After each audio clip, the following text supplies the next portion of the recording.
Okay, നമുക്ക് start ചെയ്യാം. എല്ലാവരെയും ഞാൻ EFT ലൈഫ് ചേഞ്ചിങ് പ്രോഗ്രാമിലേക്ക് ഹൃദ്യമായി സ്വാഗതം ചെയ്യുന്നുണ്ട്. ഇന്നത്തെ നമ്മളെ ടോപ്പിക്ക്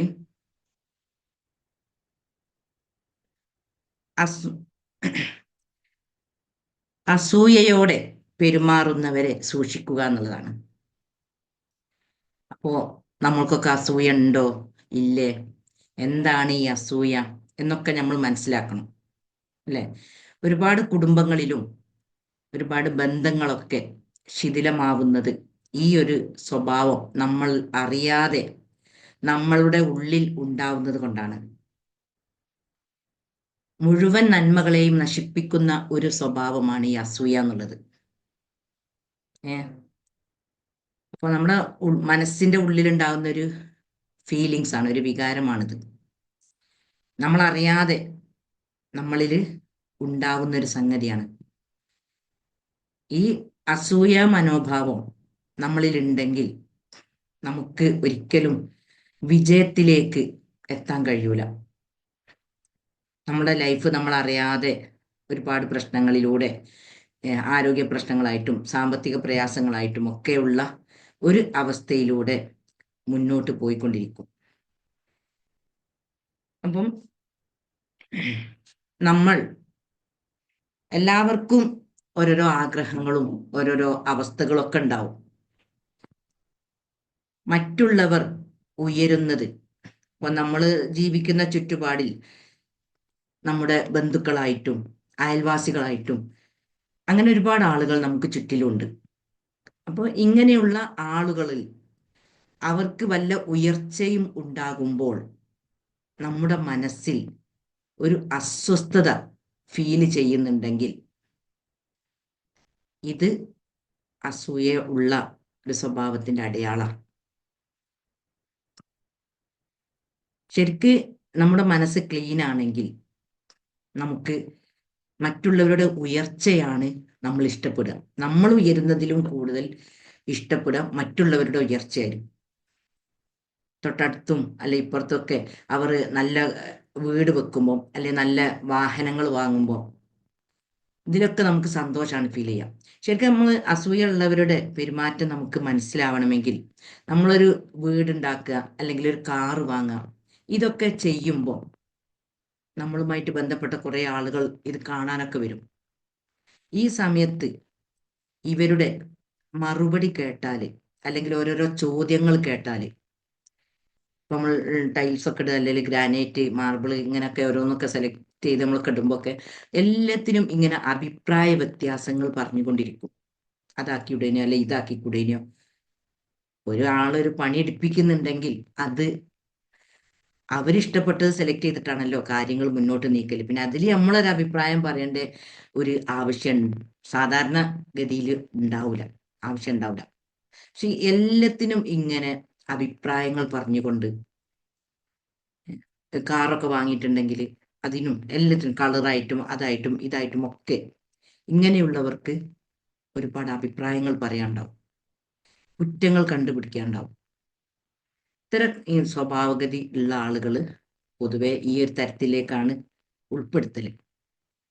കാരണം നമ്മളെ മനസ്സിൽ നല്ലൊരു അവസ്ഥയാണെങ്കിൽ നമുക്ക് ഇത്തരം അഭിപ്രായങ്ങളൊന്നും പറയാനുണ്ടാവില്ല. പകരം ഉഷാറായിട്ടോ, അങ്ങനെ പ്ലാനൊക്കെ നല്ല പ്ലാനാണ്, വീടൊക്കെ നല്ല ഭംഗിയായിട്ടുണ്ട്, നല്ലതേ പറയാനുണ്ടാവുള്ളൂ.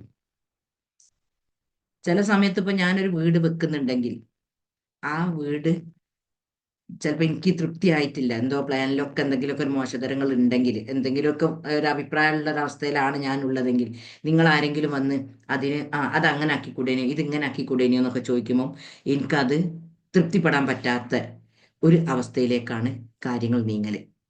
അപ്പൊ നമ്മുടെ മനസ്സിലേക്ക് വെറുതെ പ്രശ്നങ്ങൾ ഇടുന്ന ഒരു അവസ്ഥയാണ് ഉണ്ടാവുക. അപ്പോൾ ഈ അസൂയ എന്നുള്ള എത്രയോ കുടുംബങ്ങളിലൊക്കെ മക്കളും മരുമക്കളും ഉമ്മയും മറ്റുള്ളവരൊക്കെ പെരുമാറുന്ന സമയത്ത് ഈ സ്വഭാവം കാരണം എത്രയോ ആളുകളുടെ മനസ്സ് വളരെ വേദനിക്കുന്ന അവസ്ഥയിലുണ്ടാവും. ഇങ്ങനെയുള്ളവരെല്ലാത്തിനും കുറ്റം പറയും, ഒരു നന്മ ഇവരുടെ ഭാഗത്തു നിന്നുണ്ടാവില്ല. അപ്പോൾ ഇവരുടെ ഉള്ളിലൊരു സമാധാനം സന്തോഷവും ഒന്നും ഉണ്ടാവില്ല. അപ്പൊ അത് അവരിങ്ങനെ ഈ സംസാരങ്ങളിലൂടെ ഒക്കെയാണ് അത് പുറത്തേക്ക് കാണിക്കല്. അപ്പൊ നമ്മളിലുള്ള നന്മ നഷ്ടപ്പെടുകയും നമുക്ക് ഒരുപാട് പരാജയങ്ങൾ ഏറ്റുവാങ്ങുകയും ചെയ്യുന്ന ഒരു സ്വഭാവമാണ് ഈ അസൂയ എന്നുള്ളത്. ഇപ്പോൾ ഒരു ഹദീസ് തന്നെ ഉണ്ട്. എന്താ, ശരീരത്തിലൊരു മാംസകഷ്ണമുണ്ട്, അത് നന്നായാൽ ശരീരം മുഴുവൻ നന്നായി, അത് കേടായാൽ ശരീരം മുഴുവൻ കേടായി. അത്രയും നമ്മുടെ നന്മകളെ മുഴുവനെ കാർന്ന് തിന്നുന്ന ഒരു മനുഷ്യനിൽ ഒരിക്കലും ഉണ്ടാവാൻ പാടില്ലാത്ത ഒരു ഫീലിങ്സ് ആണ് അസൂയ എന്നുള്ളത്. കാരണം നമ്മളൊക്കെ എന്തൊക്കെയോ പ്രശ്നങ്ങളിലൂടെ നേരിട്ടുകൊണ്ട് നമ്മളെ ലൈഫ് മുന്നോട്ട് പോയിക്കൊണ്ടിരിക്കുന്നുണ്ട്. ഞാനായാലും നിങ്ങളായാലും ഒക്കെ നമ്മളറിയാതെ പല സംഗതികളും ഉണ്ടാവും. അപ്പൊ ഇതിൻ്റെയൊക്കെ കാരണങ്ങൾ എന്താണ് എന്ന് നമുക്ക് മനസ്സിലാവില്ല. കാരണം നമ്മളെ മനസ്സിൽ ഒരുപാട് ചിന്തകളും ഒരുപാട് അനുഭവങ്ങളും കഴിഞ്ഞു പോയ അനുഭവങ്ങളും ഇതൊക്കെ ഇങ്ങനെ മറിഞ്ഞുകൊണ്ടാണ് അട്ടും ഇങ്ങോട്ടും ആയിക്കൊണ്ടാണ് നമ്മളെ ലൈഫ് മുന്നോട്ട് പോകുന്നത്. അപ്പൊ ഇതിൻ്റെ ഇടയിൽ നമ്മളോട് വിഷമം, നമ്മളെ വെറുപ്പിക്കുന്ന രൂപത്തിലൊക്കെ പെരുമാറിയ കുറെ ആളുകൾ ഉണ്ടാവും. ഇനിയിപ്പോ നമ്മളോട് നല്ലോണം നിൽക്കുന്ന ആളുകളും ഉണ്ടാവും. നമ്മളെ വെറുപ്പിക്കൊന്നും ചെയ്തിട്ടുണ്ടാവില്ല. പക്ഷെ എന്താണെന്നറിയില്ല, നമുക്ക് അങ്ങനെയുള്ളവരോടൊക്കെ ഒരു വല്ലാത്തൊരു ഇഷ്ടക്കേട് അറിയാതെ നമ്മളെ ഉള്ളിൽ നമ്മളറിയാതെ ഉണ്ടായി പോണ ഒരു ഘടകമാണത്. ഈ ഇഷ്ടക്കേടുകളും ഇതൊക്കെയാണ് ഈ രൂപത്തിലുള്ള പെരുമാറ്റങ്ങളിലേക്ക് നമ്മളെ നയിക്കുന്നത്. കാരണം നമ്മളെ കുട്ടിക്കാലം മുതൽക്ക് തന്നെ നമ്മൾ ഈ സ്നേഹം, വിട്ടുവീഴ്ച, കാരുണ്യം ഇതൊന്നും കണ്ടും കേട്ടും പഠിക്കുന്നില്ല. അധിക വീടുകളിലും പാരൻസ് ഒക്കെ തമ്മിൽ വഴക്കടിക്കുന്നതും അഭിപ്രായ വ്യത്യാസങ്ങളുടെ പേരിലൊക്കെ പല സംസാരങ്ങളുമായിരിക്കും ഈ കുട്ടികളായിരിക്കുമെന്ന് നമ്മൾ കേട്ട് വളരുന്നത്. അപ്പോൾ ഇത്തരം അവസ്ഥകളിൽ നിന്നൊക്കെ അറിയാതെ നമ്മുടെ മനസ്സിലേക്ക് കയറുന്ന ഒരു ഫീലിങ്സ് ആണ് ഈ അസൂയ എന്നുള്ളത്. അപ്പോൾ നമ്മൾ ഒരുപാട് ആരാധനാ കർമ്മങ്ങളൊക്കെ ചെയ്യും. ശരിക്ക് അമ്പലങ്ങളിലും പള്ളികളിലും ഉംറക്കും ഹജ്ജിനും ഒക്കെ നമ്മൾ പോകും. പക്ഷെ നമ്മൾ ഇത്തരം മറ്റുള്ളവർ ഉയരുന്നത് ഇഷ്ടപ്പെടാത്ത ഒരു മാനസികാവസ്ഥ ഉള്ള വ്യക്തിയാണോ ഞാൻ? എനിക്കിപ്പോൾ എന്നെ ചിന്തിക്കാൻ പറ്റുള്ളൂ, എനിക്ക് നിങ്ങളെ ഒന്നും ചെയ്യാൻ പറ്റൂല. ഞാൻ അങ്ങനെ ചിന്തിച്ചുകൊണ്ട് മറ്റുള്ളവർക്ക് നന്മയുണ്ടാകുമ്പോൾ എനിക്ക് സന്തോഷമാണോ ഫീൽ ചെയ്യുന്നത്? അല്ലെങ്കിൽ മറ്റുള്ളവർക്ക് നന്മ കേൾക്കുമ്പോൾ, ഉയർച്ച കേൾക്കുമ്പോൾ എനിക്ക് അസ്വസ്ഥതയാണോ ഫീൽ ചെയ്യുന്നത് എന്ന് നമ്മളെ തന്നെ വിലയിരുത്തുമ്പോൾ നമുക്ക് മനസ്സിലാക്കാൻ പറ്റും ഈ സ്വഭാവം നമ്മളിലുണ്ടോ ഇല്ലേ എന്നുള്ളത്. ഈ സ്വഭാവം ഉണ്ടാവുമ്പോൾ ഇതിനനുസരിച്ചായിരിക്കും നമ്മുടെ ചിന്തകൾ മൊത്തം. മറ്റുള്ളവനെ എങ്ങനെയൊക്കെ താഴ്ത്താൻ പറ്റും, മറ്റുള്ളവരെ എങ്ങനെയൊക്കെ മോശമായി സംസാരിക്കാൻ പറ്റും. ഒരു 4 ആൾ കൂടുന്നൊരു സദസ്സുണ്ടെങ്കിൽ ഞാനിപ്പോൾ ഒരു അസൂയുള്ള വ്യക്തിയാണെങ്കിൽ ഞാൻ ചിന്തിക്കല്, ഞാൻ ഉയർന്നു നിൽക്കണം, ഞാൻ ഉഷാറാണ്, ഞാൻ ഉയർന്നു നിൽക്കണം. അപ്പോൾ ഞാൻ മറ്റുള്ളവരെയൊക്കെ താത്തി കെട്ടിക്കൊണ്ടുള്ള മോശമായി ചിത്രീകരിച്ചുകൊണ്ടുള്ളൊരു സംസാരം ഞാൻ അറിയാതെ എൻ്റെ ഉള്ളിൽ നിന്ന് വരും. കാരണം ഈ അസൂയ എന്നുള്ളൊരു സ്വഭാവം എൻ്റെ ഉള്ളിലുണ്ടെങ്കിൽ ഞാൻ അറിയാതെ ഉണ്ടാകുന്ന ഒരു സ്വഭാവമാണിത്. മനഃപൂർവ്വം ചെയ്യണമല്ല, എൻ്റെ നേച്ചർ, എൻ്റെ പ്രകൃതി അങ്ങനെ ആയിരിക്കും. അപ്പോൾ ഇതിലൂടെ ഞാൻ ഇപ്പോൾ എൻ്റെ മുന്നിലുള്ള ആളുകളോട് ഈ രൂപത്തിൽ മറ്റുള്ളവരെ കുറ്റപ്പെടുത്തി മോശമായി ചിത്രീകരിച്ച് എന്നോ കഴിഞ്ഞ സംഭവങ്ങളൊക്കെ എടുത്തു വെച്ചുകൊണ്ട് ഞാൻ സംസാരിക്കുമ്പോൾ ആ വ്യക്തിക്ക് എന്നോട് ദേഷ്യം വരും. അങ്ങനെ ആ വ്യക്തിയും എനിക്കെതിരെ പ്രവർത്തിക്കാൻ തുടങ്ങും. ഞാൻ അറിഞ്ഞും അറിയാതെയും എന്നെ ചതിയിൽപ്പെടുത്താനുള്ള പല തന്ത്രങ്ങൾ അവരും സ്വീകരിക്കും. അപ്പം ഞാൻ ഈ താത്തി കെട്ടി പറഞ്ഞതും ഇതൊന്നും എൻ്റെ മനസ്സിലുണ്ടാവില്ല. അങ്ങനെ അവര് മോശമായി സംസാരിക്കുകയും പെരുമാറുകയൊക്കെ ചെയ്യുമ്പോൾ എന്തപ്പം ഞാൻ ചെയ്ത തെറ്റ്, അവരെന്തപ്പം എന്നോട് ഇങ്ങനെ പെരുമാറുന്നത്, ഞാൻ ഇപ്പൊ ഒന്നും ചെയ്തില്ലല്ലോ, നമ്മൾ ചെയ്തത് നമുക്ക് ഓർമ്മ ഉണ്ടാവില്ല, ഒന്നും ഓർമ്മ ഉണ്ടാവില്ല. എന്നിട്ട് അവര് ഞമ്മക്കെതിരെ കരുക്കൾ നീക്കുന്നത് മാത്രമായിരിക്കും നമ്മൾ ആലോചിക്കല്, നമ്മൾ മനസ്സ് കൊണ്ടിടക്കല്. എന്നിട്ട് നമ്മളിങ്ങനെ വിഷമിക്കാനും തുടങ്ങും. അപ്പോൾ എല്ലാവരും ഈ ഭൂമിയിൽ ജനിക്കപ്പെട്ടിട്ടുണ്ടെങ്കിൽ എല്ലാവർക്കും ഒരുപോലെ ജീവിക്കാനുള്ള ഒരു അവസരം, ഒരു സ്വാതന്ത്ര്യം നമ്മൾ കൊടുക്കണം. നമ്മൾ കാരണം, നമ്മുടെ സ്വഭാവം ഈ രൂപത്തിലായത് കാരണം ആർക്കും വിഷമിക്കാനുള്ള അവസരങ്ങൾ നമ്മൾ കൊടുക്കരുത്. ഇങ്ങനെയൊക്കെ എത്രയോ കുടുംബങ്ങളിൽ ജ്യേഷ്ഠന്റെ ഭാര്യ അല്ലെ അനിയന്റെ ഭാര്യ അല്ലെ ഭർത്താവിന്റെ പെങ്ങന്മാര് അല്ലെ നമ്മളെ ജ്യേഷ്ഠത്തി അനിയത്തിമാര് ആങ്ങളമാര് ഇങ്ങനെയൊക്കെയുള്ള ഈ അസൂയ കലർന്ന സ്വഭാവം കാരണം ലൈഫിനോട് തന്നെ ഇഷ്ടമില്ലാത്ത രൂപത്തിൽ ജീവിക്കുന്നവരുണ്ട്. ഇപ്പോഴത്തെ കാലഘട്ടത്തിൽ പൊതുവെ ഇങ്ങനെയൊക്കെയുള്ള ഒരു അന്തരീക്ഷങ്ങളാണ് കാണുന്നത്. കുട്ടികൾ തമ്മിൽ വരെ, ഇപ്പോൾ സ്കൂളിലും കോളേജിലൊക്കെ പഠിക്കാൻ പോകുന്ന കുട്ടികൾ വരെ പരസ്പരം കളിയാക്കിയിട്ടും കുറ്റപ്പെടുത്തിയിട്ടും ഒക്കെ മാനസികമായി തകർന്നു നിൽക്കുന്ന ഒരു അവസ്ഥയാണ് അധിക കുട്ടികൾക്കൊക്കെ ഉള്ളത്. പഠിക്കാനൊന്നും താല്പര്യമില്ലാതെ, പഠിച്ചതൊന്നും കിട്ടാതെ ഉള്ളൊരു അവസ്ഥ. അപ്പൊ ഇതൊക്കെ, ഇങ്ങനത്തെ ചുറ്റുപാടുകൾ നമ്മുടെ വീടുകളിൽ നിന്നാണ് വളർന്നു വരുന്ന ഈ കുട്ടികൾക്കൊക്കെ കിട്ടുന്നത്. എല്ലാവിധ പുരോഗതിയും നല്ല ഐശ്വര്യവും എല്ലാവിധ ഗുണങ്ങളും ഒക്കെ ഉണ്ടെങ്കിലും ഇത്തരം സ്വഭാവങ്ങൾ, ഈ ഒരു അവസ്ഥയിൽ നിന്ന് നമുക്ക് മോചനം നേടാൻ പറ്റുന്നില്ല. പരസ്പരമുള്ള കുറ്റം പറയലും പരസ്പരം കളിയാക്കലും ഇങ്ങനെയുള്ള സ്വഭാവ ദൂഷ്യങ്ങളിൽ നിന്ന് നമുക്ക് മോചനം നേടാൻ കഴിഞ്ഞാൽ മാത്രമേ നമ്മുടെ ആത്മാവിനെ നമുക്ക് സംസ്കരിച്ചു എന്ന് പറയാൻ കഴിയുള്ളൂ.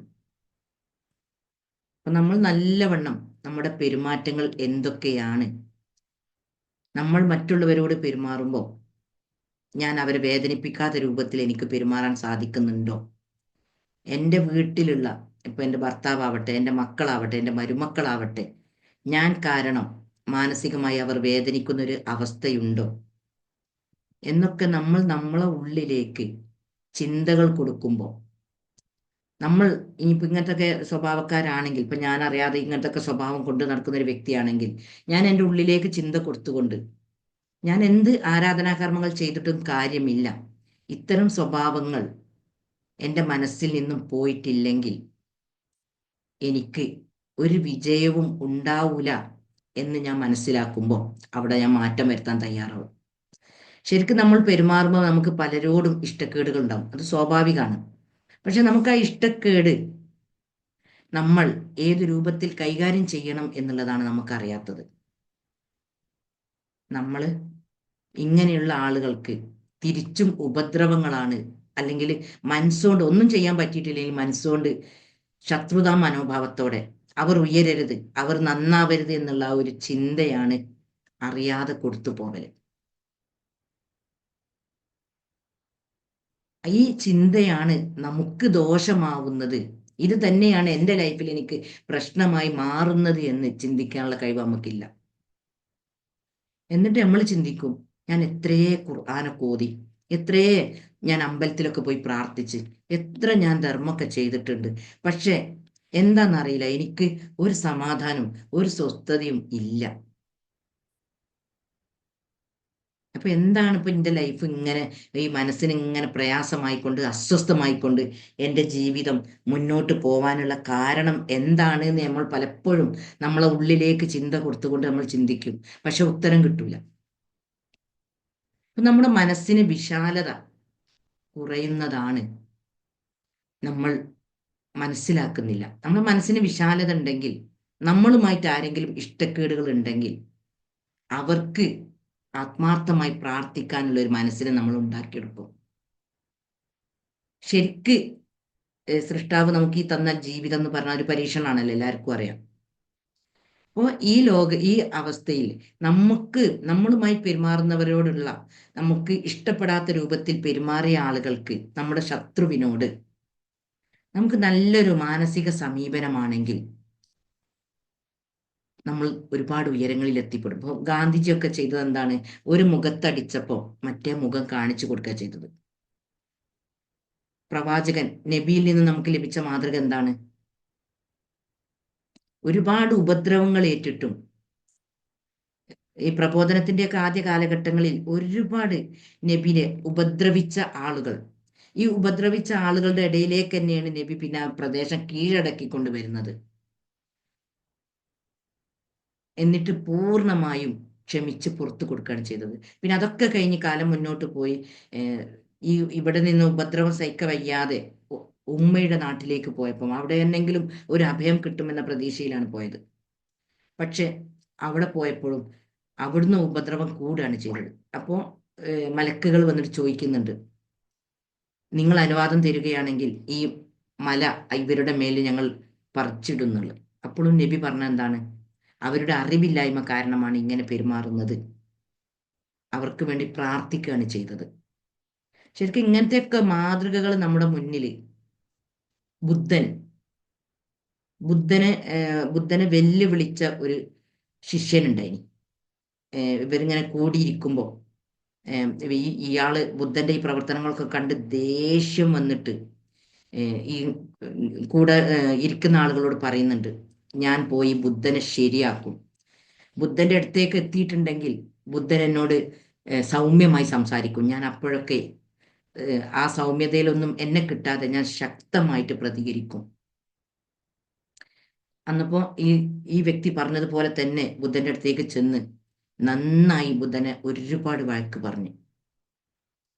ഈ വഴക്കൊക്കെ കേട്ട സമയത്ത് ബുദ്ധൻ ചോദിക്കുന്നൊരു ചോദ്യമുണ്ട്, നീ ഒരു സാധനം എനിക്ക് തന്നാൽ ഞാൻ അത് സ്വീകരിച്ചിട്ടില്ലെങ്കിൽ അതിന്റെ അവകാശി ആരാണെന്ന് ചോദിക്കുന്നുണ്ട്. അപ്പോൾ ഇയാൾ പറയുന്നുണ്ട്, ഞാൻ തന്നെയാണ്. അപ്പൊ അതുപോലെ നീ പറഞ്ഞതൊക്കെ നീ തന്നെ തിരിച്ചെടുത്തോളൂ, എനിക്ക് ഒരു പ്രശ്നവുമില്ല. ഇങ്ങനെയുള്ള ഒരുപാട് മാതൃകാ ജീവിതങ്ങളാണ് മഹാന്മാരുടെ ജീവിതത്തിൽ നിന്ന് നമുക്ക് മനസ്സിലാക്കാൻ പറ്റുന്നത്. പക്ഷെ നമുക്ക് എന്താണെന്നറിയില്ല, നമ്മളിതൊക്കെ കേൾക്കുന്നുണ്ട്, മനസ്സിലാക്കുന്നുണ്ട്, നമ്മുടെ ഉള്ളിലേക്ക് ഇറങ്ങിക്കൊണ്ട് ഇപ്പൊ ഞാനായാലും, പക്ഷെ ഞാൻ ഈ വിഷയത്തിൽ ഭയങ്കര കെയറിങ് ആട്ടോ. കാരണം എന്നെ വേദനിപ്പിച്ച ആളുകൾ ആരായിക്കോട്ടെ, ഞാൻ അവർക്ക് നന്മ മാത്രം, കാരണം അവർ കാരണമാണ് ഞാൻ ഇത്രയും ഒരുപാട് ഞാൻ അറിയാതെ ഉയരങ്ങളിലേക്ക് എത്തിയത് എന്നുള്ളൊരു സത്യം ഞാൻ ഉൾക്കൊള്ളുന്നത് കൊണ്ട് എനിക്ക് ഇങ്ങനെയുള്ള ആളുകളോട് ഭയങ്കര സ്നേഹമാണ്. എന്നെ വെറുപ്പിച്ച എല്ലാവരോടും എനിക്ക് സ്നേഹം. ഞാൻ അവർക്ക് ആത്മാർത്ഥമായിട്ട് പ്രാർത്ഥിക്കാറുണ്ട്. ഇങ്ങനെ നമ്മളെ മനസ്സിന് വിശാലത ഉണ്ടാവുമ്പോൾ നമുക്ക് ഇത്തരം ചിന്തകൾ വരും. അപ്പോൾ അവരെ നമുക്ക് നന്നായി സ്നേഹിക്കാൻ കഴിയും. പക്ഷെ നമുക്കെതിരെ നമ്മളോട് മോശമായി പെരുമാറുന്ന ആളുകളാണെങ്കിൽ നമ്മളെ മനസ്സിൽ ഒന്നുമില്ല, ക്ലീനാണ്. പക്ഷെ അവർക്കറിയില്ലല്ലോ നമ്മളെ മനസ്സിൽ ഒന്നുമില്ല എന്നുള്ളത്. അപ്പോൾ അറിവില്ലാത്ത കാലത്തൊക്കെ പെരുമാറിയ സന്ദർഭങ്ങളാവുമ്പോൾ അവർ എങ്ങനെ നമ്മളോട് പെരുമാറും എന്നറിയാത്തത് കൊണ്ട് നമ്മൾ ലേശം ഒരു ഗ്യാപ്പ് ഇടുന്നതാണ് നല്ലത്. ഇങ്ങനെയാണ് കയറി ഒരു അവരുടെ മനോഭാവം അറിയാത്തത് കാരണം നമ്മൾ ഇഷ്ടക്കേടൊന്നുമില്ല, അത് വിളിച്ചാൽ പോവും, മരണം ഉണ്ടെങ്കിലൊക്കെ പോവും എന്നല്ലാതെ നമ്മൾ വല്ലാതെ അങ്ങോട്ട് അവരെ ശല്യപ്പെടുത്തുന്ന രൂപത്തിലൊന്നും നമ്മൾ പെരുമാറാതെ നമ്മൾ ലേശം ഒന്ന് വിട്ടു നിന്നാൽ നമുക്ക് ഒരു പരാതിയും പരിഭവവും ഉണ്ടാവില്ല. തെറ്റിയും കുറ്റമായിട്ടൊന്നും നിൽക്കാതെ, നമ്മൾക്ക് ഒരാളോടും തെറ്റുണ്ടാവരുത്, മിണ്ടാതെ ഒരാളോട് നമ്മൾ നിൽക്കരുത്. അപ്പോൾ നമ്മൾ ഇതുവരെ പെരുമാറിയ ആളുകൾ നമ്മളോട് ഇങ്ങോട്ട് മോശമായി പെരുമാറുന്നുണ്ടെങ്കിൽ നമ്മളെപ്പോഴും പ്രാർത്ഥിക്കുക ദൈവത്തോട്, അള്ളാഹിനോട്, അവരെ നന്നാക്കി കൊടുക്ക്, നല്ല അറിവിനെ കൊടുക്ക്, അവരെ നീ ഒരുപാട് ഉയരങ്ങളിലേക്ക് എത്തിക്ക്, അവരുടെ ഉയർച്ചയാണ് എൻ്റെ സന്തോഷം. അപ്പം നമ്മളെ ലൈഫിലൊക്കെ ഒരുപാട് പരീക്ഷണങ്ങൾ വരും. കാരണം നമുക്ക് ഇഷ്ടമില്ലാത്ത വ്യക്തിക്ക് എന്തെങ്കിലുമൊക്കെ പ്രയാസങ്ങളുള്ള സന്ദർഭങ്ങൾ നമ്മൾ കേൾക്കും. അപ്പൊ നമ്മൾ സന്തോഷിക്കുകയാണോ ചെയ്യുന്നത്? അല്ല, നമ്മൾ അവർക്ക് വേണ്ടി അവരുടെ ആ പ്രയാസത്തിൽ നമ്മൾ സന്തോഷിക്കുകയാണോ, അല്ലെങ്കിൽ അവർക്ക് വേണ്ടി പ്രയാസം നീങ്ങി കിട്ടാൻ ആത്മാർത്ഥമായി പ്രാർത്ഥിക്കുകയാണോ ചെയ്യുന്നത്? നമ്മുടെ മനസ്സിന്റെ അവസ്ഥ എന്താണെന്ന് അറിയാൻ അവർക്കൊക്കെ നമ്മളുമായിട്ട് ബന്ധപ്പെട്ട ആളുകൾക്കൊക്കെ പല പ്രശ്നങ്ങൾ വന്നുകൊണ്ടിരിക്കും. പക്ഷെ അതിലൊക്കെ നമ്മൾ സന്തോഷിക്കുന്ന ഒരു അവസ്ഥയാണ് നമ്മളിൽ ഉണ്ടാവുന്നതെങ്കിൽ, അത് നന്നായി, ഓനക്ക് അങ്ങനെ കിട്ടണം, അല്ലെ അവൾക്ക് അങ്ങനെ കിട്ടണം, എന്നോട് മോശമായി പെരുമാറിയിട്ടാണ് അങ്ങനെ കിട്ടിയത് എന്ന് നമ്മൾ ചിന്തിക്കുന്നുണ്ടെങ്കിൽ, എന്ന് നമ്മളെ മനസ്സിൽ സന്തോഷം ഫീൽ ചെയ്യുന്നുണ്ടെങ്കിൽ നമുക്ക് അസൂയുണ്ട്. അല്ല, ഞാൻ പറഞ്ഞ രൂപത്തിലാണ് നമുക്ക് ചിന്തകൾ വരുന്നതെങ്കിൽ അവരുടെ അറിവില്ലായ്മ കാരണം, അവർക്ക് കിട്ടിയ അറിവ് ഈ രൂപത്തിലുള്ളതാണ്, അതുകൊണ്ടാണ് അവർ എന്നോട് അങ്ങനെ പെരുമാറിയത്, എനിക്കതുകൊണ്ട് ഒരു പ്രശ്നവുമില്ല, ഞാൻ അവർക്ക് പൂർണ്ണമായും വിട്ടുകൊടുത്ത് പുറത്തു കൊടുത്ത് മാപ്പാക്കുന്നു എന്ന ഒരു ചിന്തയാണ് നമ്മുടെ ഉള്ളിൽ ഉണ്ടാവുന്നതെങ്കിൽ നമുക്ക് ഒരുപാട് നല്ല നല്ല അനുഗ്രഹങ്ങൾ നമ്മളിലേക്ക് വർഷിക്കും. കാരണം നമ്മുടെ ലൈഫിൽ പലരും പല സ്വഭാവക്കാരാണ് ഉണ്ടാവല്. ഒരു ഉമ്മയുടെ 10 മക്കളും 10 സ്വഭാവമായിരിക്കും ഉണ്ടാവല്. ഇപ്പോഴത്തെ കാലഘട്ടത്തിൽ കാണുന്നത് കുറേ ഒരുവിധം കുടുംബ ബന്ധങ്ങളൊന്നും പരസ്പര സ്നേഹത്തിലൂടെയല്ല പോണത്. ജ്യേഷ്ഠനും അനിയനായാലും സിസ്റ്റേഴ്സ് ആയാലും അല്ലെ ഭർത്താവിൻ്റെ വീട്ടുകാരായാലും ഒക്കെ പരസ്പരം എന്തൊക്കെയോ ഇഷ്ടക്കേടുകളും പരസ്പരം അഭിപ്രായ വ്യത്യാസങ്ങളും ഈഗോന്റെ ഒക്കെ പേരിൽ മിണ്ടാതെയും നിസ്സാര കാര്യങ്ങൾക്ക് വരെ പരസ്പരം സംസാരിക്കാനൊക്കെ ഇഷ്ടപ്പെടാത്തൊരു അവസ്ഥയിൽ എത്രയോ കുടുംബങ്ങൾ ഇങ്ങനെ മുന്നോട്ട് പോകുന്നുണ്ട് ജീവിതം. അപ്പോൾ ഇങ്ങനെയൊക്കെ പോകുമ്പോൾ നമുക്കുള്ള അനുഗ്രഹങ്ങളാണ് തടയപ്പെടുന്നത് എന്ന് മനസ്സിലാക്കാൻ നമുക്ക് കഴിയണില്ല. നമ്മുടെ ആരോഗ്യമാണ് നശിക്കുന്നത്, നമ്മുടെ സമ്പത്താണ് നഷ്ടപ്പെടുന്നത്, നമുക്ക് ഇങ്ങനെ ഓരോരോ പ്രശ്നങ്ങളിലേക്കാണ് നമ്മളെ ലൈഫ് പോയിക്കൊണ്ടിരിക്കുന്നത് എന്ന് നമുക്ക് മനസ്സിലാക്കാൻ കഴിയുന്നില്ല. കാരണം നമ്മളൊക്കെ വിദ്യാഭ്യാസം ഒരുപാട് നേടിയിട്ടുണ്ടെങ്കിലും സ്വഭാവ രൂപീകരണം എന്നുള്ളൊരു വിഷയം നമ്മൾ ആരും എവിടെയും പഠിച്ചിട്ടില്ല. ചില കുടുംബങ്ങളിലൊക്കെ നമ്മൾ കുട്ടികളൊക്കെ ആയിരിക്കുമ്പോൾ നമ്മുടെ പേരൻസ് തന്നെ പറയും, അങ്ങോട്ട് പോവരുത് അല്ലെ ഇങ്ങോട്ട് പോവരുത്, ഇവരോട് മിണ്ടണ്ട, ഇവര് മോശക്കാരാണ്, ഇവർ അങ്ങനത്തോലാണ്. ഇങ്ങനത്തെയൊക്കെ ചുറ്റുപാടിലാണ് നമ്മൾ വളർന്നതെങ്കിൽ നമ്മളിലും ഇത്തരം സ്വഭാവങ്ങൾ അറിയാതെ വന്നു പോകും. അപ്പോൾ നമ്മൾ ഈ അസൂയയും പകയും വിദ്വേഷവും ഒന്നും ജനിക്കുമ്പോഴേ കൊണ്ടല്ല പോകുന്നത്. അപ്പൊ നമ്മൾ പുവറായിട്ട് പവിത്രമായ എനർജിയുമായിട്ട് ഒരു കറയുമില്ലാത്ത ഒരു ഇതുമില്ലാത്ത അത്രയും പുവറായിട്ടുള്ള എനർജി ആയിട്ടാണ് നമ്മൾ ഭൂമിയിലേക്ക് വന്നത്. പിന്നീട് നമ്മുടെ സാഹചര്യങ്ങളും നമ്മളോട് പെരുമാറിയതും ഒക്കെയാണ് അതിലേക്ക് പലതും ഉള്ളിലേക്ക് പോയി പോയി പോയി പോയി നമ്മൾ ഇന്ന് അനുഭവിക്കുന്ന ഈ അവസ്ഥയിലേക്ക് എത്തിപ്പെട്ടത്. അപ്പൊ നമുക്കതിൽ നിർത്തേണ്ടത് ഏതൊക്കെ, ഒഴിവാക്കേണ്ടത് ഏതൊക്കെ, നമ്മളെ ലൈഫിനെ നമുക്ക് തിരിച്ചു പിടിക്കണമെങ്കിൽ നമ്മൾ എന്തെല്ലാം കാര്യങ്ങൾ ശ്രദ്ധിക്കണം, നമ്മുടെ ആ സബ് കോൺഷ്യസ് മൈൻഡിലുള്ള സംഗതികൾ എന്തൊക്കെയാണ്, ഇതൊക്കെ നമ്മളെ ഉള്ളിലേക്ക് ചിന്തകൾ കൊടുത്തുകൊണ്ട് നമ്മൾ ശ്രദ്ധിക്കുമ്പോൾ, നമ്മൾ ഒരു അവലോകനം നടത്തുമ്പോൾ അതിൽ നിന്ന് വേണ്ടാത്തതൊക്കെ നെഗറ്റീവായിട്ടുള്ളത് മുഴുവനും ഒഴിവാക്കണം. നെഗറ്റീവിന് എനിക്ക് സ്ഥാനമില്ല, നെഗറ്റീവാണ് എൻ്റെ മനസ്സിൻ്റെ ഉള്ളിലുള്ളതെങ്കിൽ ഞാൻ വീണ്ടും വീണ്ടും അട്രാക്ട് ചെയ്തുകൊണ്ട് നെഗറ്റീവിലേക്കാണ് ഞാൻ എത്തിപ്പെടുക എന്ന് നമുക്ക് മനസ്സിലാക്കാൻ കഴിയും. ഇന്ന് ഒരു സഹോദരി ഇതുപോലെ യൂട്യൂബിൽ വീഡിയോ കണ്ടപ്പോൾ എന്നെ വിളിച്ച്, അപ്പൊ അവര് ഒരുപാട് സങ്കടങ്ങൾ, ഒരുപാട് പ്രശ്നങ്ങൾ, സാമ്പത്തിക പ്രയാസം, അസുഖങ്ങൾ, അവരുടെ ചുറ്റിലും ഒരുപാട് കുടുംബങ്ങൾ ഇതുപോലെ അസുഖങ്ങളായിക്കൊണ്ട് ലൈഫ് മുന്നോട്ട് പോകുന്നുണ്ട് തന്നെ. അപ്പോൾ ആ വ്യക്തി എന്നോട് ചോദിച്ചൊരു ചോദ്യമുണ്ട്, എന്തുകൊണ്ടാണ് ഇങ്ങനെ ഒരു സന്തോഷമില്ലാതെ ഒരു സമാധാനമില്ലാതെ, സ്വന്തം വീട്ടിലും പ്രശ്നം, ഹസ്ബൻഡിന്റെ വീട്ടിലും പ്രശ്നം, എന്തുകൊണ്ടാണ് ഇങ്ങനെയൊക്കെ സംഭവിക്കുന്നത് എന്ന് ചോദിച്ചു. അപ്പൊ ഞാൻ വേരാണല്ലോ, എന്തുകൊണ്ടാണ് ലൈഫ് ഇങ്ങനെ മാറി ഒരു വല്ലാത്തൊരവസ്ഥയിലേക്ക് എത്തുന്നത് അറിയാൻ വേണ്ടി ഇങ്ങനെ ചോദിച്ച സമയത്ത് ഒരു ഘടകം പറഞ്ഞത്, ഹസ്ബൻഡിന്റെ ഉപ്പയുടെ മരണം വല്ലാത്ത ഷോക്ക് ഉണ്ടായിനി, വല്ലാണ്ട് ടെൻഷൻ അടിച്ചിട്ടുണ്ട്. അപ്പൊ ഇങ്ങനെ നമ്മളെ ലൈഫിൽ ഉണ്ടാകുന്ന വ്യത്യസ്ത അനുഭവങ്ങളിൽ നമ്മുടെ എനർജി നെഗറ്റീവ് ആവുമ്പോൾ നമ്മളെ ചിന്തകളൊക്കെ പിന്നെ നെഗറ്റീവായിട്ട് മാറും. അപ്പൊ നമ്മൾ അറിയാതെ ഈ അട്രാക്ഷൻ സംഭവിച്ച് ഈ മനസ്സിന് ആകർഷണ സിദ്ധാന്തം ഉണ്ട് എന്നുള്ളത് ആരും കണ്ടുപിടിച്ചില്ല.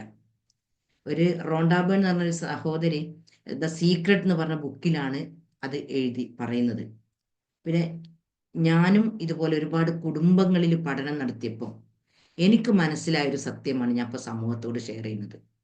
ആകർഷണ സിദ്ധാന്തം എന്നുള്ളത് അതാണ് ശരി. ഇപ്പൊ ഇന്ന് ആ സഹോദരി പറഞ്ഞപ്പോഴും ലൈഫിൽ മാറ്റം വേണം, ഐശ്വര്യമുള്ളൊരു ജീവിതം വേണം, സാമ്പത്തികമായി ഭദ്രതയുള്ളൊരു ജീവിതം വേണം എന്ന് ആഗ്രഹിക്കുന്നുണ്ട്.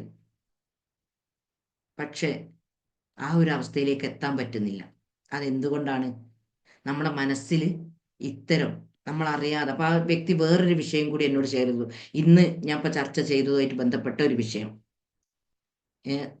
സ്വന്തം വീട്ടിലേക്കുള്ള റോഡ് അയൽവാസി തടഞ്ഞ ഒരവസ്ഥ. അപ്പോ ഞാൻ ഈ പറഞ്ഞ അതേ അവസ്ഥയിലൂടെയാണ് ആ വ്യക്തിയുടെ മാനസികാവസ്ഥ പോകുന്നത്. അവർക്ക് എന്തെങ്കിലും പ്രശ്നങ്ങളോ പ്രയാസങ്ങളോ പരാജയങ്ങളോ ഉണ്ടാവുമ്പോൾ ഇവർക്ക് സന്തോഷം ഫീൽ ചെയ്തു പോവാറിയാതെ അങ്ങനെ അതൊക്കെയാണ് വീണ്ടും വീണ്ടും മനസ്സിന്റെ സ്ഥായിയായ ഭാവം ദുഃഖമാണ്, പ്രശ്നങ്ങളാണ് ഫുള്ള് ചിന്തിക്കുന്നത്. അപ്പോൾ ബിസിനസ്സൊക്കെ ഡൗൺ ആയി, സാമ്പത്തികമായിട്ട് നല്ല പ്രയാസങ്ങളിലൂടെ പോയി, അസുഖങ്ങൾ ഒരു ഭാഗം, രണ്ടാക്കും അസുഖങ്ങളാണ്, മക്കൾക്കും അസുഖം.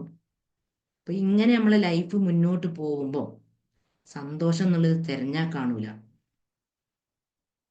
എത്ര ആയാലും നമുക്ക് സന്തോഷം കണ്ടെത്താൻ കഴിയില്ല. ഇങ്ങനെ ഒരുപാട് കുടുംബങ്ങൾ എന്താവുന്നുണ്ട്, മുന്നോട്ട് പോകുന്നുണ്ട്.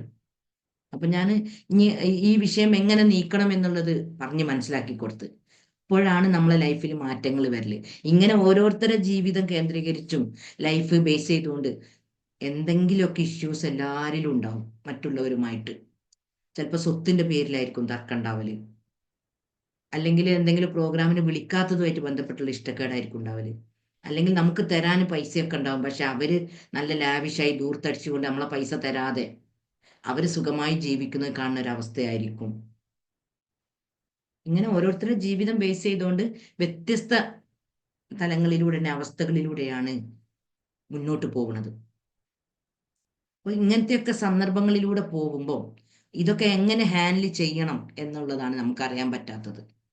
എന്നിട്ട് അവര് ചെയ്തതും അല്ല അവർക്ക് അവര് നമുക്ക് തരാത്തതും ഇങ്ങനെയുള്ള നമ്മളെ പരിഗണിക്കാത്തതും ഒക്കെ മനസ്സിലിട്ട് കൊണ്ട് നടന്ന് നമ്മുടെ ലൈഫ് കുറെ രോഗങ്ങളും പ്രയാസങ്ങളുമായി കൊണ്ടുള്ള ഒരു രൂപത്തിലൂടെ മുന്നോട്ട് പോവാം. എന്നിട്ട് എന്താ ഇപ്പൊ ഞാൻ ഇങ്ങനെ കഷ്ടപ്പാടിലൂടെ പോവാൻ കാരണം, എന്താണ് എനിക്ക് ഇങ്ങനെ ഒരു സന്തോഷമില്ലാതെ ഒരുപാട് പ്രശ്നങ്ങളിലൂടെ എൻ്റെ ലൈഫ് പോവാൻ കാരണം എന്ന് നമ്മൾ ചിന്തിക്കുമ്പോൾ ഈ ഉത്തരവൊന്നും നമുക്ക് കിട്ടൂല.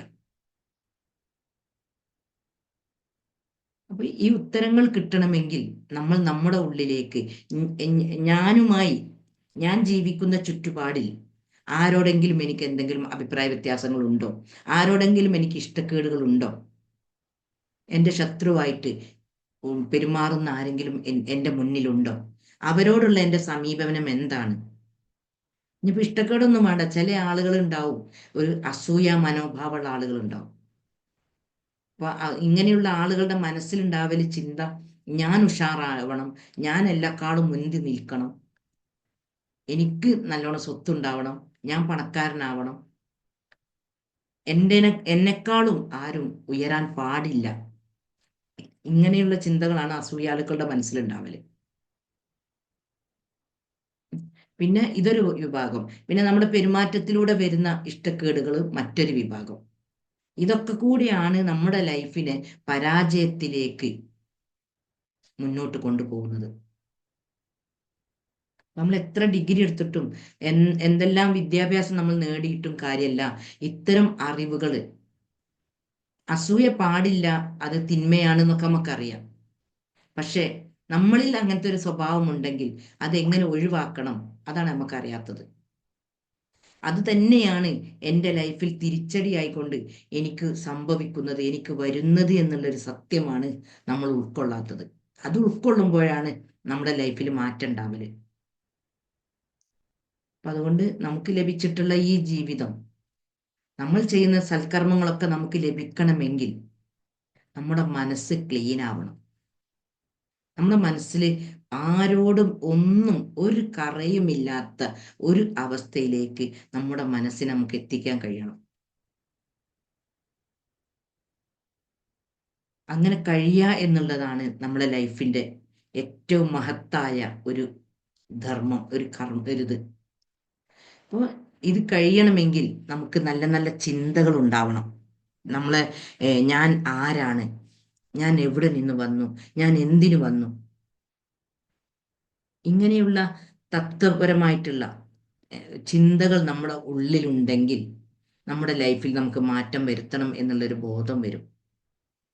പൊതുവേ നമ്മൾ ഇത്തരം ചിന്തകളിലേക്കൊന്നും നമ്മുടെ മനസ്സിനെ നമ്മൾ കൊണ്ടുപോകാറില്ല. നമ്മൾ നേരം വെളുക്കുന്നു, നമ്മളെ നിത്യകർമ്മങ്ങളൊക്കെ ചെയ്യുന്നു, രാത്രിയാവുന്നു, ഉറങ്ങുന്നു, പിന്നെയും നേരം വെളുക്കുന്നു. നമ്മുടെ ലൈഫിലൊരു ലക്ഷ്യമോ ഇതൊന്നും നമ്മൾ ശ്രദ്ധിക്കാറില്ല. അതുകൊണ്ടാണല്ലോ ഒന്ന് നമുക്ക് ചുറ്റിലുമുള്ള വാർദ്ധക്യമെത്തിയ ആളുകൾ, എത്രയോ ആളുകളുണ്ട്. ഇവരധിക പേരും രോഗങ്ങളിലൂടെ പോകാനുള്ള കാരണം എന്താണ്? ലൈഫിനൊരു എയിം ഇല്ലാത്തതുകൊണ്ട്, ഒരു ഗോൾ ഇല്ലാത്തതുകൊണ്ട്. ഇതേപോലെ വളർന്ന ജീവിക്കുന്ന ചുറ്റുപാടിൽ നിന്നും ഇത്തരം അറിവുകളൊന്നും വ്യക്തമാവാതെ മനസ്സിൽ ഇങ്ങനെ എന്തൊക്കെയോ കൊണ്ടു നടന്ന് നമ്മുടെ എനർജിയിലേക്ക് എന്താണോ പിടിച്ചത് അതവിടെ വളരും. പേടിയാണെങ്കിൽ അത് എന്താണോ നമ്മളെ എനർജിക്ക് കിട്ടിയിട്ടുള്ളത് അതിനനുസരിച്ചാണ്. നെഗറ്റീവ് ആണെങ്കിൽ ആ നെഗറ്റീവോടൊക്കെയാണ് അത് വളരുന്നത്. ആ കറുപ്പ് പിടിച്ചൊരവസ്ഥയിലൂടെയാണ് ആ എനർജി വളർന്ന് മുന്നോട്ട് പോകുന്നത്. അപ്പൊ അതിനനുസരിച്ചാണ് നമുക്ക് പല രോഗങ്ങളും പല അസ്വസ്ഥതകളും ദുഃഖങ്ങളും ഒക്കെ നമുക്ക് ലഭിക്കുന്നത്. അപ്പോൾ ഈ എനർജി പോസിറ്റീവ് ആണെങ്കിൽ അതിനനുസരിച്ചിട്ടുള്ള ഒരു അവസ്ഥ നമ്മുടെ ലൈഫിൽ ഉണ്ടാവും. എനർജി പോസിറ്റീവ് ആയിട്ടുണ്ടെങ്കിൽ നമ്മുടെ ലൈഫിൽ പിന്നെ അത്ഭുതങ്ങളാണ് സംഭവിക്കുന്നത്. നമ്മൾ അറിയാതെ നമുക്ക് തന്നെ അത്ഭുതം തോന്നും നമ്മുടെ ലൈഫിൽ. കാരണം ഞാനൊക്കെ രണ്ടവസ്ഥയിലും ജീവിച്ചത് കൊണ്ടാണ് എനിക്ക് പറയാൻ പറ്റുന്നത്.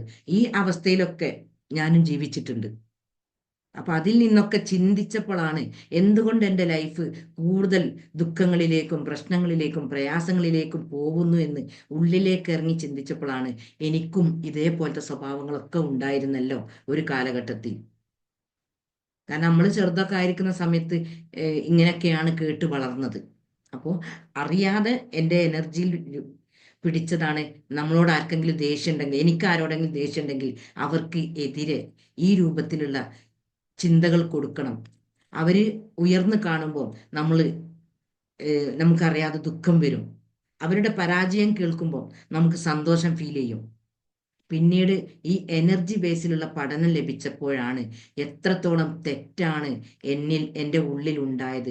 ഞാൻ ചെയ്യുന്ന സൽപ്രവർത്തനങ്ങളൊന്നും എനിക്ക് ലഭിക്കുകയില്ല എന്നുള്ള തിരിച്ചറിവ് കിട്ടിയപ്പോഴാണ് ഇത് തന്നെയാണ് എൻ്റെയൊക്കെ ലൈഫിൽ വന്നുകൊണ്ടിരിക്കുന്ന എല്ലാ ദുരന്തങ്ങളും പ്രശ്നങ്ങളും എന്ന് മനസ്സിലാക്കിയപ്പോൾ എനർജിയെ പോസിറ്റീവാക്കാൻ തുടങ്ങി.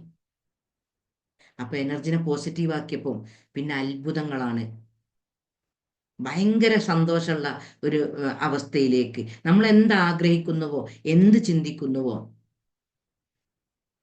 അതിനനുസരിച്ച് നമ്മൾ ജസ്റ്റ് ഒന്ന് ചിന്ത കൊടുത്താൽ മതി. ആ ആഗ്രഹം ഇന്നത് കിട്ടണ്ടീനി എന്നത് നമ്മൾ മനസ്സിലൊന്ന് ചിന്തിച്ചാൽ മതി. നമ്മൾ അറിയാതെ നമുക്ക് നേടുന്ന. അതുപോലെ എന്ത് സാധനം എവിടെ വെച്ച് മറന്നാലും, എവിടെയാണ് ഇപ്പൊ അത് വെച്ചതെന്ന് ജസ്റ്റ് ഒരു ചോദ്യം ചോദിക്കുമ്പോൾ ഉള്ളിൽ നിന്ന് ഇങ്ങനെ പറഞ്ഞുതരും ഇന്ന സ്ഥലത്തുണ്ട്. അപ്പൊ നമ്മളെ ഉള്ളിലുള്ള എനർജിയെ പോസിറ്റീവ് ആക്കുമ്പോൾ നമ്മുടെ ലൈഫിൽ വിചാരിക്കാത്ത മാറ്റങ്ങളാണ് നമുക്ക് അനുഭവപ്പെടാൻ കഴിയുക. അപ്പൊ ഇത്തരം ഈ എനർജി ബേസിലുള്ള പഠനങ്ങളൊന്നും നമുക്ക് ലഭിക്കാത്തത് കൊണ്ട് അതിൻ്റെ ഒരു ആവശ്യകത നമുക്ക് മനസ്സിലാകുന്നില്ല. എനർജി ബേസിലുള്ള പഠനം ലഭിക്കുമ്പോഴാണ് ആ എനർജിയെ നമ്മൾ പോസിറ്റീവ് ആക്കണം. പോസിറ്റീവ് ആക്കിയിട്ടുണ്ടെങ്കിൽ നമ്മുടെ ലൈഫിൽ നേരിടുന്ന എല്ലാ പ്രശ്നങ്ങൾക്കും പരിഹാരം അതിൽ ഉണ്ട് എന്ന് നമുക്ക് മനസ്സിലാവുക.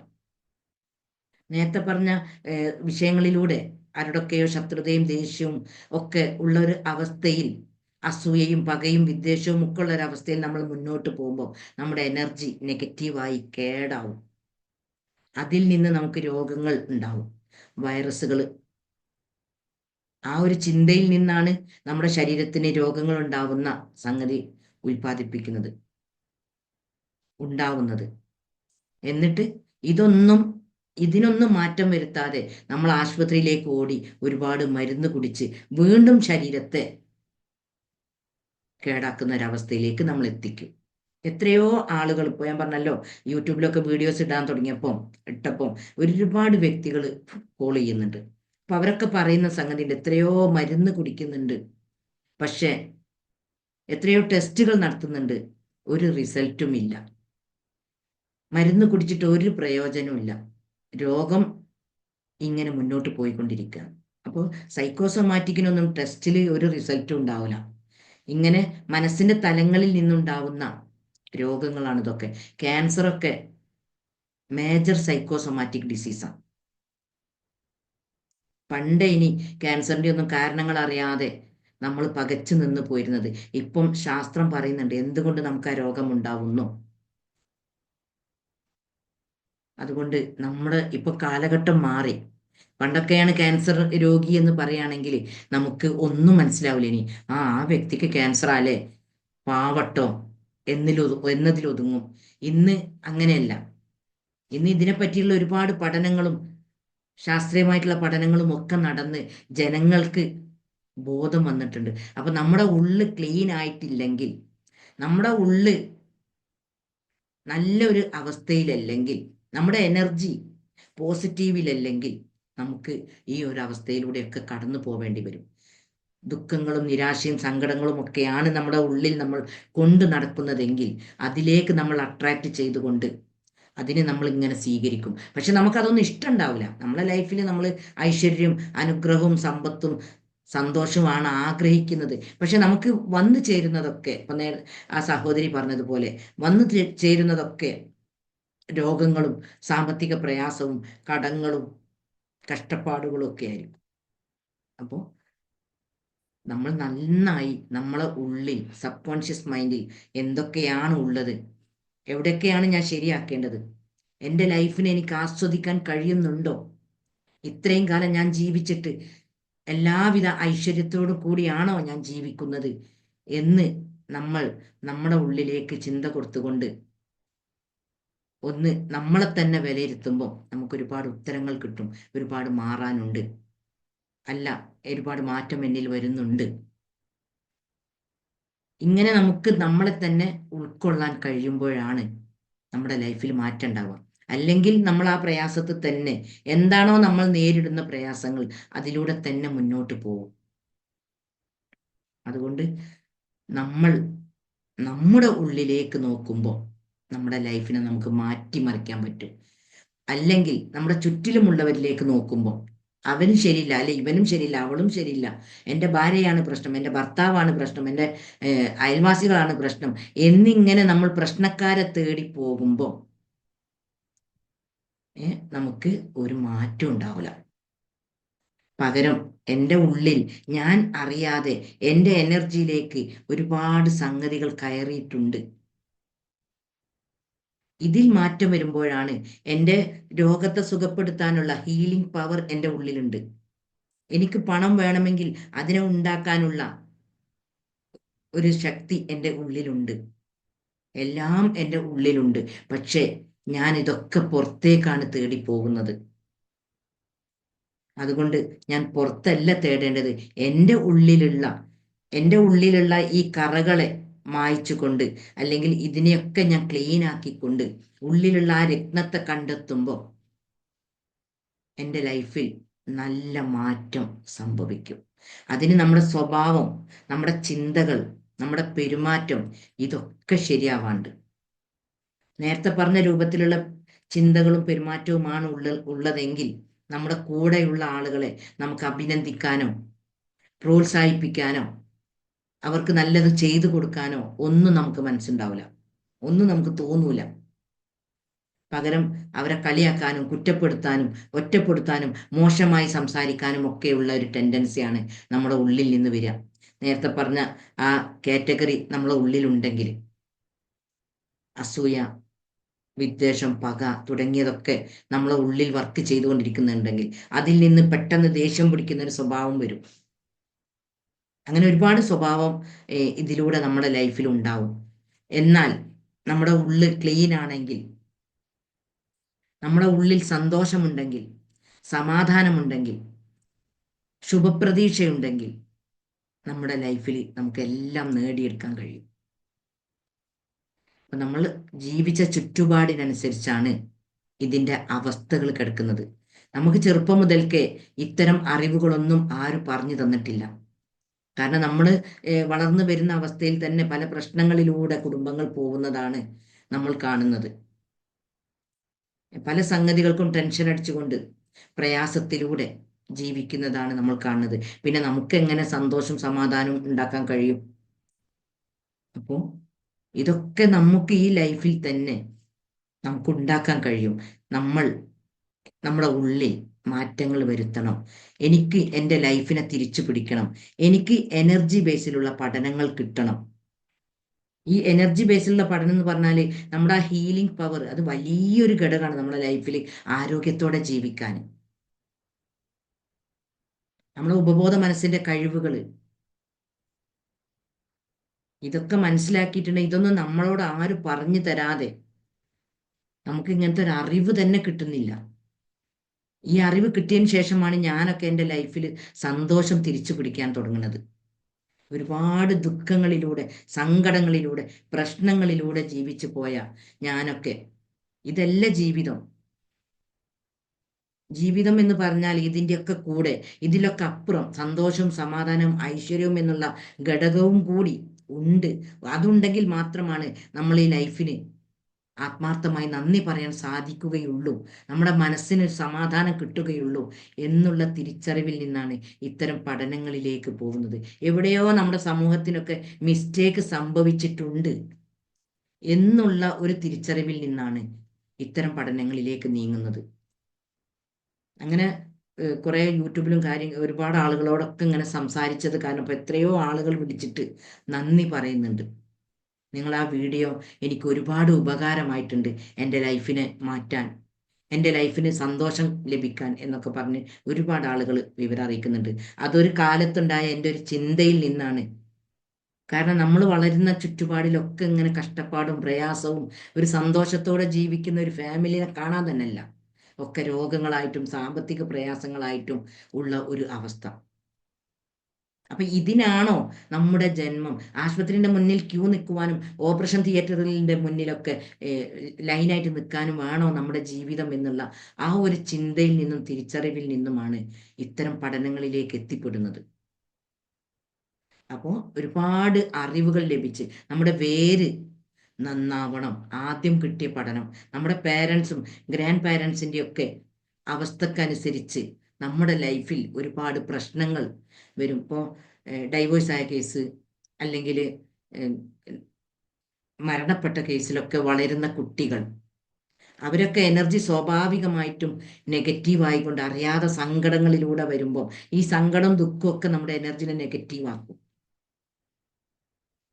അപ്പൊ നമ്മൾ നന്നായി നമ്മളെ എനർജിനെ സംരക്ഷിക്കാനാണ് നമ്മൾ പഠിക്കേണ്ടത്.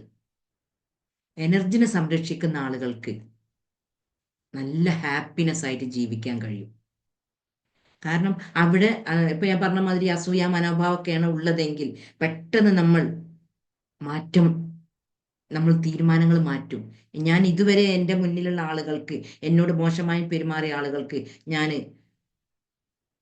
ദോഷം തേടിയിട്ടുണ്ടെങ്കിൽ അവർ ഉയരങ്ങളിൽ എത്തരുത് എന്നുള്ളൊരു ചിന്തയാണ് എൻ്റെ ഉള്ളിൽ ഉണ്ടായിരുന്നതെങ്കിൽ ഈ ഒരു തിരിച്ചറിവ് കിട്ടുമ്പോൾ എൻ്റെ എനർജിയെ ഞാൻ കേടുവരുത്തൂല. ആ എനർജിനെ കേടുവരുത്തുമ്പോഴാണ് എനിക്ക് രോഗങ്ങൾ ഉണ്ടാവുന്നത്, സാമ്പത്തിക പ്രയാസം നേരിടേണ്ടി വരുന്നത് എന്നുള്ളൊരു തിരിച്ചറിവ് ഉണ്ടാവുമ്പോൾ നമ്മൾ നമ്മുടെ ലൈഫിൽ എന്തായാലും മാറ്റം വരുത്തും. ഇത്തരം തിരിച്ചറിവുകളാണ്, ഒരുപാട് അറിവ് നമ്മളെ മുന്നിലുണ്ട്. തിരിച്ചറിവ് ലഭിക്കുമ്പോഴാണ് നമ്മുടെ ലൈഫിന് മാറ്റം ഉണ്ടാവല്. ഇന്നൊരു വ്യക്തി എന്നെ കോൾ ചെയ്തു ഇതുപോലെ രാവിലെ ഉച്ചന്റെ സമയത്ത്. അപ്പൊ ഞാനിങ്ങനെ ഓരോ കാര്യങ്ങൾ സംസാരിച്ച് അവസാനം ഞാനൊരു ചോദ്യം അങ്ങോട്ട് ചോദിച്ചു. അതിന്റെ മറുപടി എനിക്ക് ഭയങ്കര സന്തോഷം ഉണ്ടാക്കിയത്. അപ്പൊ ഞാൻ ചോദിച്ചു, ശരിക്കും നമ്മളെ സമൂഹത്തിൽ ഭയങ്കര സന്തോഷത്തോടെയും സമാധാനത്തോടെയും ജീവിക്കുന്ന ആളുകൾ ആരാണ് നിങ്ങൾക്കറിയോ എന്ന് ചോദിച്ചു. അപ്പൊ ആ വ്യക്തി തന്നൊരു മറുപടി ഉണ്ട്, എനർജി ബേസിൽ പഠനം നടത്തിയ ആളുകളാണ് ഇപ്പൊ സമൂഹത്തിൽ സന്തോഷിക്കുന്നത് കാണുന്നത്. അല്ലാത്തവരൊക്കെ പ്രശ്നങ്ങളിലൂടെയും ദുഃഖങ്ങളിലൂടെയും ദുരിതങ്ങളിലൂടെയും ആശുപത്രികളിലൂടെയും കയറിയിറങ്ങുന്ന, സന്തോഷം കണ്ടെത്താത്തൊരു അവസ്ഥയാണ് എന്നാണ് ആ വ്യക്തി എന്നോട് പറഞ്ഞത്. അപ്പോൾ നമ്മൾ നമ്മളെ മനസ്സിലാക്കുമ്പോൾ, നമുക്ക് നമ്മളെ ജീവിതം തിരിച്ചു പിടിക്കണം എന്ന ഒരു ആഗ്രഹം മനസ്സിലുണ്ടെങ്കിൽ നമ്മുടെ എനർജിയെ നമ്മൾ പോസിറ്റീവ് ആക്കണം. നമ്മളെ എനർജിയിൽ കയറിയിട്ടുള്ള ഓരോ കറുത്തതായിട്ടുള്ള ഭാഗങ്ങൾ ഏതൊക്കെയാണ്, എന്തൊക്കെയാണ് എൻ്റെ മനസ്സിൽ നിന്ന് നെഗറ്റീവ് ചിന്തകൾ വരുന്നത് എന്നുള്ളൊരു അവയർനെസ് നമ്മുടെ ഉള്ളിലേക്ക് കൊടുക്കുമ്പോൾ ഇനി ഇതിനൊന്നും ഞാൻ സപ്പോർട്ട് ചെയ്യൂല, എൻ്റെ എനർജിയെ പോസിറ്റീവാക്കി എൻ്റെ ലൈഫിനെ എനിക്ക് തിരിച്ചു പിടിക്കണം. ഈ ലൈഫിൽ തന്നെ മരിക്കുന്നതിന് മുന്നേ തന്നെ എനിക്ക് നന്നായി ആസ്വദിച്ചുകൊണ്ട് സാമ്പത്തികമായിട്ടും എല്ലാ മേഖലയിലും ഐശ്വര്യമുണ്ടായിക്കൊണ്ട് എനിക്ക് ജീവിക്കാൻ കഴിയും. അതിന് ഇത്തരം കേടുള്ള സ്വഭാവങ്ങളെ ഇത്തരം എന്നെ നശിപ്പിക്കുന്ന ഇത്തരം സ്വഭാവങ്ങളെ എൻ്റെ ഉള്ളിൽ നിന്നും എനിക്ക് എടുത്തു കളയാൻ കഴിയണം. ഇനി ഞാൻ നന്നായാലും എന്നോട് പെരുമാറുന്ന ആളുകൾ വ്യത്യസ്ത അവസ്ഥയിലായിരിക്കും. അപ്പൊ അവരോട് നമ്മൾ എങ്ങനെ പെരുമാറണം എന്നൊക്കെ നമ്മൾ മനസ്സിലാക്കാൻ കഴിയണം. ഇങ്ങനെ നമ്മൾ മാറ്റങ്ങൾ വരുത്തുമ്പോഴേ നമ്മുടെ ലൈഫിൽ നമ്മൾ ഉയർന്ന അവസ്ഥയിലേക്ക്, ഒരുപാട് ഉയരങ്ങളിലേക്ക് നമുക്ക് എത്താൻ കഴിയും. അപ്പം അതുകൊണ്ട് നമ്മൾ നിർബന്ധമായിട്ടും ഉണ്ടായിരിക്കേണ്ട ഒരു സംഗതിയാണ് എനർജി ബേസിലുള്ള പഠനം എന്ന് പറയുന്നത്. ആ പഠനം നമുക്ക് ലഭിക്കുമ്പോൾ നമ്മുടെ ആരോഗ്യത്തെയും സമ്പത്തിനെയും സമാധാനത്തെയും ഒക്കെ നമുക്ക് തിരിച്ചു പിടിച്ച് നല്ലൊരു അവസ്ഥയിൽ നമുക്ക് ഉയരാൻ സാധിക്കും. അതിനാദ്യം ഇത്തരം കേടായ സംഭവങ്ങളെ നമുക്ക് പുറത്തേക്ക് കളയാൻ സാധിക്കണം. അപ്പോൾ നമ്മുടെ എനർജിനെ കുറെ ആളുകൾക്ക് അറിയാം. എനർജിനെ പോസിറ്റീവ് ആക്കുന്ന ഒരു ഘടകമാണ് EFT, ഇമോഷണൽ ഫ്രീഡം ടെക്നിക്ക്. ഇന്ന് കേരളത്തിൽ ഒരുപാട് ആളുകൾ ഇത്തരം അറിവുകൾ നേടി ലൈഫിൽ മാറ്റം വരുത്തിക്കൊണ്ടിരിക്കുന്നുണ്ട്. എത്രയോ ആളുകൾ ലൈഫിൽ നന്നായി മാറ്റം വരുത്തിക്കൊണ്ടിരിക്കുന്നുണ്ട്. സമ്പത്തും സമാധാനവും ഐശ്വര്യവും ഒക്കെ നേടിക്കൊണ്ട് ജീവിതത്തെ തിരിച്ചു പിടിക്കുന്നുണ്ട്. അപ്പോൾ ഈ ഇമോഷൻസ് പോകുമ്പോൾ, നമ്മളെ വേദനിപ്പിച്ച ഒരുപാട് അനുഭവങ്ങൾ, സംഭവങ്ങൾ നമ്മളെ ഉള്ളിൽ നിന്ന് പുറത്തേക്ക് കളയുമ്പോൾ, പുറത്തേക്ക് പോകുമ്പോൾ തന്നെ നമ്മുടെ മനസ്സ് ക്ലീൻ ആവാൻ തുടങ്ങും. അതിലൂടെ നമുക്ക് ചിന്തകളെ മാറ്റി നമുക്ക് വേണ്ടതെല്ലാം തിരിച്ചു പിടിക്കാനുള്ള ഒരു അവസ്ഥ നമ്മുടെ മുന്നിലുണ്ട്. അപ്പോൾ എല്ലാവർക്കും ഇത്തരം അനുഗ്രഹങ്ങൾ ലഭിച്ചുകൊണ്ട് നല്ല സന്തോഷവും സമാധാനവുമുള്ള ഒരു ജീവിതം നയിക്കുവാൻ പ്രപഞ്ച സൃഷ്ടാവിൽ നിന്നുള്ള അനുഗ്രഹം ഉണ്ടാവട്ടെ എന്ന് ഞാൻ ആത്മാർത്ഥമായി ആഗ്രഹിക്കുകയും പ്രാർത്ഥിക്കുകയും ചെയ്യാണ്. ഓക്കെ.